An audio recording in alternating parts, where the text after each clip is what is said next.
الرحمن الرحيم الحمد لله رب العالمين وبه نستعين والصلاة والسلام على نبينا محمد وعلى آله وصحبه ومن تبعهم بإحسان إلى يوم الدين وبعد رب اشرح لي صدري ويسر لي أمري واحلل عقدة من لساني يفقهوا قولي رب زدني علما۔ حاضرین، آج کے درس کا عنوان تبدیل کے طور پر کچھ الگ ہے۔ آج کے درس کا عنوان ہم آج کہہ سکتے ہیں کہ ایک انویسٹمنٹ ایسا بھی۔ ہم اسی عنوان کو ایک دوسرے عنوان سے ہمیشہ سنتے رہتے ہیں، وہ ہے اللہ رب العالمین کی راہ میں خرچ کرنا۔ ظاہر ہے کہ دونوں کا مفہوم اور مطلب ایک ہی ہے اور دونوں کا مقصود ایک ہی ہے، لیکن میں نے آج ذہن کی تبدیلی کی خاطر عنوان میں بھی تبدیلی کر لی، اور در حقیقت یہ اللہ کے راہ میں خرچ کرنا نہیں بلکہ حقیقت میں انویسٹمنٹ کرنا ہی ہے، جیسے کہ آج ہمیں پتہ چلے گا انشاءاللہ۔ ایک انویسٹمنٹ وہ ہوتا ہے جو دنیاوی ہے۔ آپ اور سب بہتر جو ہے اس معاملے کو اچھے سے جان سکتے ہیں کہ وہ دنیاوی انویسٹمنٹ کیا ہے، لیکن اخروی انویسٹمنٹ کے سلسلے میں آج میں کچھ باتیں اللہ کے نبی صلی اللہ علیہ وسلم اور اللہ سبحانہ و تعالیٰ کے آیات اور احادیث کے حوالے سے میں گفتگو کرنے جا رہا ہوں۔ سب سے پہلی بات یہی ہے کہ ہمارا اور آپ کا مال کیا ہے یہ جاننے کی ضرورت ہے۔ حقیقت میں ہمارا اور آپ کا مال کون سا ہے اس کو سمجھنے کی ضرورت ہے۔ اس کو سمجھانے کے لیے میں کئی حدیثیں نبی کریم صلی اللہ علیہ وسلم کی آپ کو سنا رہا ہوں، اس لیے کہ اللہ کے نبی صلی اللہ علیہ وسلم کی حدیثیں یا اللہ رب العالمین کی آیتیں اگر ہمیں کسی کام میں رغبت دلانے کے لیے کافی نہ ہوں تو انسان کی باتیں اس کام کے لیے رغبت دلانے کے لیے کافی ہرگز بھی نہیں ہو سکتی ہیں۔ آئیے میں آپ کو اللہ کے نبی صلی اللہ علیہ وسلم کی احادیث سناتا ہوں۔ سب سے پہلے حدیث صحیح مسلم کی ہے۔ عبداللہ ابن شخیر رضی اللہ تعالیٰ عنہ کہتے ہیں اتیت النبی صلی اللہ علیہ وسلم وهو يقرأ الهاكم التكاثر، میں اللہ کے نبی صلی اللہ علیہ وسلم کے پاس آیا، آپ صلی اللہ علیہ وسلم سورہ تکاثر کی تلاوت کر رہے تھے، تو آپ نے کہا قال یقول ابن آدم مالی مالی، انسان کہتا ہے کہ میرا مال میرا مال۔ قال وهل لك يا ابن آدم من مالك الا ما اكلت فافنيت او لبست فابليت او تصدقت فامضيت، کہا کہ اے ابن آدم تمہارے مال میں سے تمہارا تو وہی ہے جو تم نے کھایا اور اسے ختم کر دیا، جو تم نے پہنا اور اسے جو ہے بوسیدہ کر دیا، یا جو تم نے اللہ کی راہ میں صدقہ کیا اور آگے اللہ کی راہ میں بھیج کر کے تم نے ذخیرہ کر لیا۔ حقیقت میں تمہارا مال یہی ہے، اس کے علاوہ تمہارا مال کوئی اور نہیں ہے۔ یہ پہلی حدیث ہوئی جو صحیح مسلم میں وارد ہے۔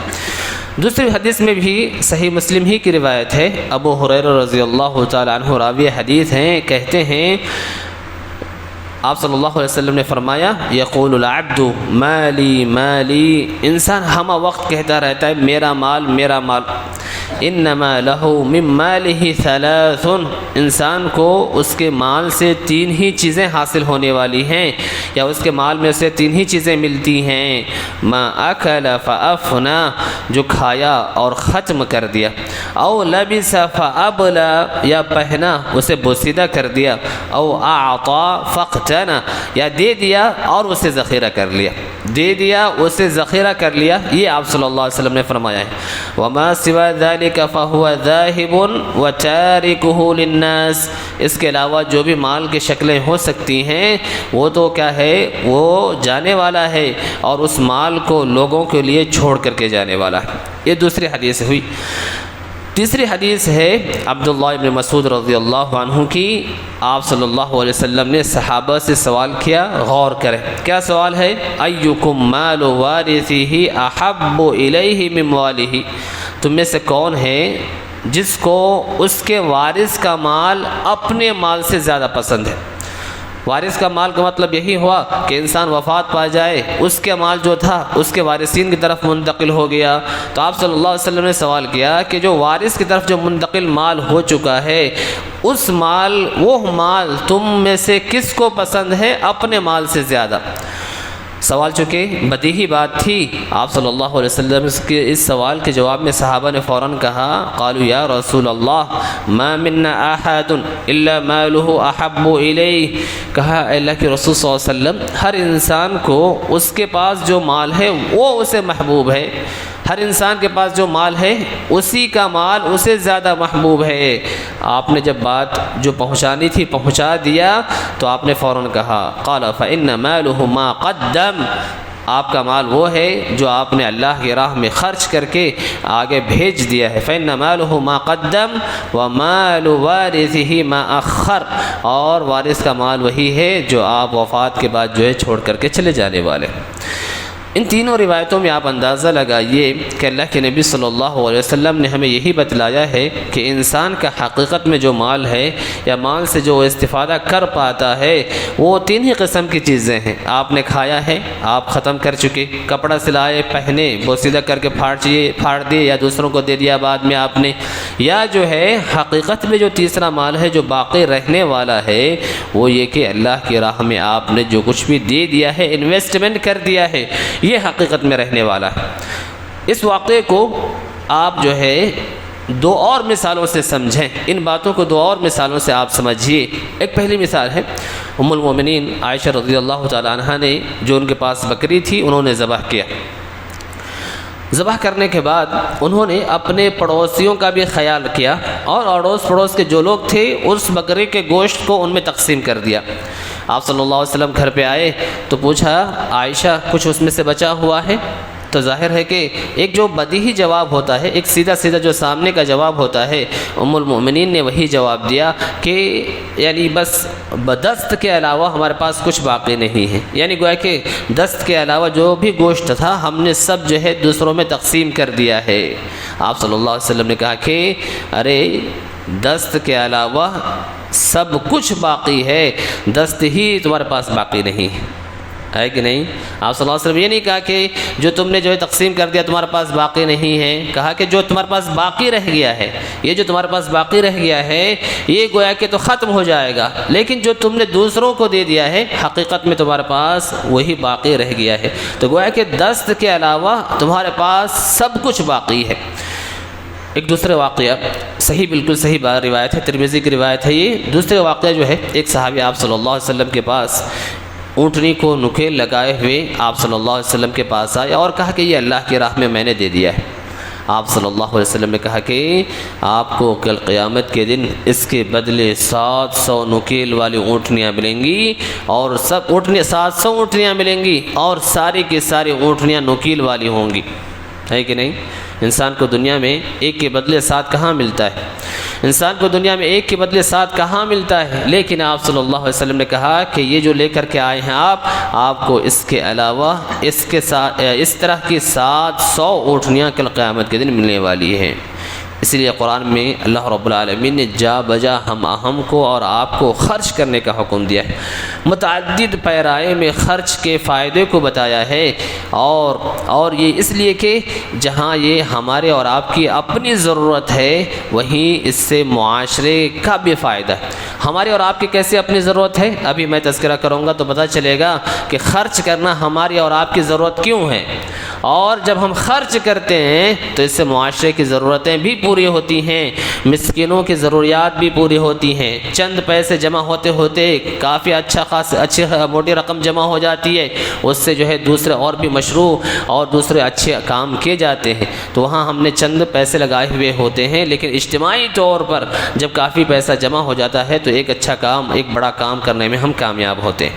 یہ ہم سب کو معلوم ہے کہ اللہ رب العالمین نے ہمیں ہمیشہ جو ہے خرچ کرنے کی تاکید کی ہے، اور بتایا ہے کہ یہ خرچ جو ہے نا انسان کو بہت ہی زیادہ فائدہ دینے والا ہے۔ ایک حدیث سنیے، متفق علیہ روایت ہے، آپ صلی اللہ علیہ وسلم نے کہا کہ جو آدمی ایک کھجور کے برابر صدقہ کرتا ہے، من تصدق بعدل تمرۃ من کسب طیب، پاک مال سے ایک کھجور کے برابر صدقہ کرتا ہے تو اس کا کیا فائدہ حاصل ہوتا ہے اسے؟ آپ نے فرمایا کہ اللہ رب العالمین اس کے پاک مال سے کیے ہوئے اس صدقے کو، اس انویسٹمنٹ کو اپنے سیدھے ہاتھ سے قبول کرتا ہے اور پھر اس کو بڑھاتا رہتا ہے یہاں تک کہ احد پہاڑ کے مانند ہو جاتا ہے۔ احد پہاڑ کی لمبائی تقریباً شاید 12 کلومیٹر پر پھیلی ہوئی ہے، 12 کلومیٹر پر تقریباً جو ہے وہ احد پہاڑی کا سلسلہ جو ہے پھیلا ہوا ہے. اگر میں غلط ہو گیا تو کوئی زیادہ یہ مسئلہ نہیں ہے، البتہ کئی کلومیٹر پر ہے، غالباً انشاءاللہ عزیز 12 کلومیٹر کی اس کی لمبائی ہے. اور پہاڑ کا وزن کتنا ہوگا کون اندازہ لگا پائے گا؟ کہا کہ احد پہاڑ کے برابر جو ہے یہ ایک کھجور کے برابر کیا ہوا صدقہ احد پہاڑ کے برابر ہو جاتا ہے. ہاں، جس کے وزن کا اندازہ ہم اور آپ ہرگز بھی نہیں کر سکتے ہیں. یہ اتنا زیادہ فائدہ ہے، اتنا زیادہ فائدہ ہے اس خرچ کرنے کا، اس اللہ کی راہ میں انویسٹمنٹ کرنے کا. بلکہ یہ انویسٹمنٹ کا فائدہ ہم کو قیامت کے دن بھی ہونے والا ہے. قیامت کے دن بھی ہونے والا ہے. قیامت کے دن ہم سب سنتے ہیں کہ انسان کے سر کے اوپر ہی جو ہے سورج ہوگا، اور ابھی سورج کتنی اوپر ہے، کتنی اونچائی پر ہے، اس کے باوجود ہم اتنی زیادہ گرمی محسوس کرتے ہیں. گرمی سے بچنے کے لیے ہم نے اس قسم کے آلات لگا رکھے ہیں، لیکن قیامت کے دن اس قسم کا کوئی آلہ نہیں ہوگا. قیامت کے دن بچنے کا کوئی ذریعہ نہیں ہوگا. قیامت کے دن اگر بچنے کا کوئی ذریعہ ہوگا تو یہی اللہ کی راہ میں جو ہم نے انویسٹمنٹ کیا ہے، یہی ہمارے لیے بچنے کا کام آئے گا، یہی ہمارے سائے کا کام آئے گا. آپ صلی اللہ علیہ وسلم نے فرمایا کل امرئ فی ظل صدقته حتی یفصل بین الناس. آدمی جو ہے نا قیامت کے دن گرمی سے بچنے کے لیے جو اس کو سائے کے کام آئے گا، یہی اللہ کی راہ میں کیا ہوا صدقہ بھی ہوگا. انسان جب گرمی سے پریشان ہوگا تو انسان کا یہی صدقہ کل قیامت کے دن اس کو سایہ دے گا. اور یہ معاملہ کب تک ہوگا؟ یہاں تک ہوگا کہ جب تک لوگوں کے مابین فیصلہ نہ کر دیا جائے. جب تک لوگوں کے مابین فیصلہ نہ کر دیا جائے اس وقت تک وہ سایہ دیتا رہے گا. ہے کہ نہیں؟ یہ فائدہ ہے ہمیں. تو گویا کہ یہ انویسٹمنٹ کرنا، یہ اللہ کے راہ میں خرچ کرنا ہماری ضرورت ہے، یہ ہماری ضرورت ہے. ہم یہ نہ سمجھیں اگر ہم کسی کو کچھ پیسے دے دیتے ہیں، کچھ ساز و سامان دے دیتے ہیں کہ ہم نے اس پہ احسان کیا ہے، بلکہ ہم نے اپنے فائدے کا کام کیا ہے. ہم نے اپنا فائدہ سوچا ہے، ہم نے اپنے مستقبل کے لیے ہم نے سیونگ کر لیا ہے، ہم نے انویسٹمنٹ کر لیا ہے. اسی لیے انسان کو دینے والے پہ نہیں، اپنے آپ کے سلسلے میں سوچنا چاہیے کہ اگر وہ لینے والا نہ ہوتا تو آج میں کہاں اللہ کی راہ میں صدقہ کرتا اور کہاں میں کل قیامت کے دن سایہ پانے کا ساز و سامان اور بندوبست کر لیتا. اسی لیے اللہ کی راہ میں ہم سب کو انویسٹمنٹ کرنے کی ضرورت ہے. اور کتنا انویسٹمنٹ کرنا ہے؟ یہاں پہ کوئی ایک فکس رقم نہیں ہے کہ آپ اتنے ہی جو ہے انویسٹمنٹ کرنے ہیں، بلکہ ہر آدمی اپنی حیثیت کے اعتبار سے انویسٹمنٹ کرتا ہے. یہی اللہ رب العالمین کا فضل ہے. دیکھیے دنیاوی میں اگر کہیں آپ کو انویسٹمنٹ کرنا ہو تو آپ کو اس کے لیے اتنی بڑی رقمیں لگانی ہوگی، لیکن جب اخروی بات آتی ہے تو وہاں پہ کوئی محدود متعین رقم نہیں ہے کہ آپ کو اتنا خرچ کرنا ہی ہے، اتنا انویسٹمنٹ کرنا ہی ہے، بلکہ ہر آدمی اپنی حیثیت کے اعتبار سے. اسی لیے کہا اللہ رب العالمین نے وَيَسْأَلُونَكَ مَاذَا يُنْفِقُونَ قُلِ الْعَفْوَ. لوگ آپ سے پوچھتے ہیں کہ کیا خرچ کریں، آپ کہہ دیجئے جو آپ کے ضرورت سے زائد ہے وہ خرچ کیجئے. بس وہ خرچ کیجئے جو آپ کے ضرورت سے زائد ہے تو خرچ کیجئے. آپ صلی اللہ علیہ وسلم نے کہا خیر الصدقة ما كان عن ظهر غنى. آپ کی جو ضرورت سے زائد ہو جائے گویا کہ وہ اللہ کی راہ میں کیا ہوا وہ صدقہ بہتر ہے. تو یہاں پہ محدود پیمانے پر یعنی متعینہ اور فکس جو ہے نہیں ہے کہ آپ اتنا ہی خرچ کریں. اللہ رب العالمین نے جو حیثیت دی ہے اس کے اعتبار سے خرچ کریں. اور سبحان اللہ یہاں دیکھیے اللہ رب العالمین نے جو خرچ کرنے کی جو ترغیب دلائی ہے اور بتایا کہ انسان خرچ کہاں کرے گا. کہا کہ بھائی اپنے آپ سے شروع کرو. خرچ اگر اپنے آپ سے شروع کر رہے ہیں، اپنے اہل و عیال سے شروع کر رہے ہیں، اپنے رشتہ داروں سے شروع کر رہے ہیں، یہ بھی گویا کہ خرچ ہے اور یہ بھی باعث ثواب ہے.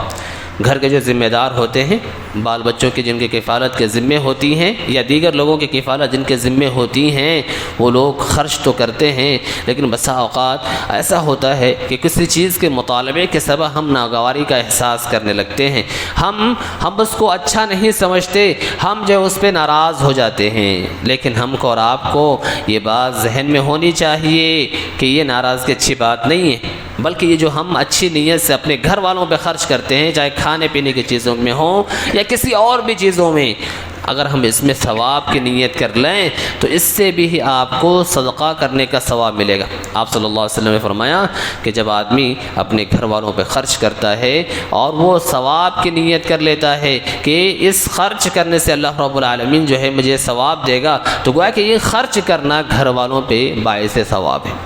سبحان اللہ، یہاں آدمی اپنے جن پہ خرچ کرنے کی ذمہ داری ہے، خرچ کرنا ضروری بھی ہے، لیکن اس کے باوجود اللہ تعالیٰ نے ہمارے اللہ کا ہم پر اتنا فضل ہے کہ اللہ سبحانہ و تعالیٰ ہمیں اس پہ بھی ثواب سے جو ہے نوازتے ہیں۔ تو حقیقت یہی ہے کہ دیکھیے اللہ رب العالمین نے جو ہمیں مال دیا ہے، ہمارا مال وہی ہے جو ہم نے اللہ کی راہ میں خرچ کر کے آگے بھیج دیا ہے، اللہ کی راہ میں انویسٹمنٹ کر لیا ہے، اللہ کے پاس سیونگ کر لیا ہے۔ ہم نے دنیا میں سیونگ ہم تو کرتے ہیں، لیکن وہ سیونگ انسان کی آنکھ بند ہوتی ہی انسان کا ساتھ چھوڑ دیتی ہے کہ نہیں؟ آپ صلی اللہ علیہ وسلم نے کیا فرمایا؟ یتبع المیت ثلاثۃ، تین چیزیں ہی میت کے ساتھ جاتی ہیں، اس کا انسان کا جو ہے انسان کے رشتہ دار جاتے ہیں، اس کا مال جاتے ہیں، اس کے نام اور اعمال جاتے ہیں، لیکن صرف عمل باقی رہتا ہے اور رشتہ دار جو ہے، اور اسی طریقے سے اگر مال کا کچھ حصہ اس کے ساتھ گیا ہے، مثلا گاڑی وغیرہ کی شکل میں یا کسی اور شکل میں، تو گویا کہ یہ سب واپس آ جاتے ہیں اور صرف اس کے ساتھ اس کا عمل ہی باقی رہ جاتا ہے۔ لہٰذا ہم اس راہ میں ضرور کوشش کریں۔ رمضان المبارک کا یہ بابرکت مہینہ ظاہر ہے کہ خرچ کا بھی مہینہ ہے اور اللہ کے راہ میں اور اللہ کے پاس سیونگ کرنے کا بھی مہینہ ہے۔ ہم اپنی حیثیت کے اعتبار سے سیونگ کر لیں اور اخلاص کے ساتھ کر لیں، اس لیے کہ ریاکاری سے بھی یا شہرت طلبی یہ ہمارے سیونگ کو برباد کر سکتے ہیں۔ ریاکاری اور شہرت طلبی ہمارے سیونگ کو، ہمارے خرچ کرنے کو برباد کر دے گا۔ اسی لیے اخلاص کے ساتھ جو بھی میسر ہے آپ اللہ رب العالمین کے یہاں سیو کر لیں۔ اللہ سبحانہ و تعالی ہم تمام ہی کو اس کی توفیق عطا فرمائے، آمین۔ سبحان ربک رب العزة عما یصفون وسلام علی المرسلین والحمد للہ رب العالمین۔